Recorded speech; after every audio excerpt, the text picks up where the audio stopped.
Hello everyone, what do you think of my latest piece, the Squabbling Squirrels? They're in my walnut tree. We get real squirrels in this walnut tree and they're naughty. They eat the walnuts and then throw the husks down at us.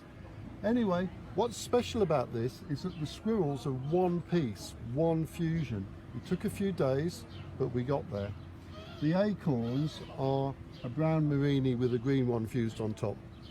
Now, it poses the question, are they being friendly or are they squabbling over the acorn? So to help explain, as usual, I've written a verse, and it goes like this. Squabbling squirrels. Look at these two squirrels. Do you think that they have quarrels?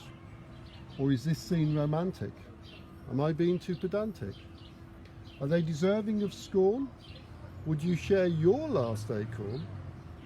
To conclude from the above, I think they're in love.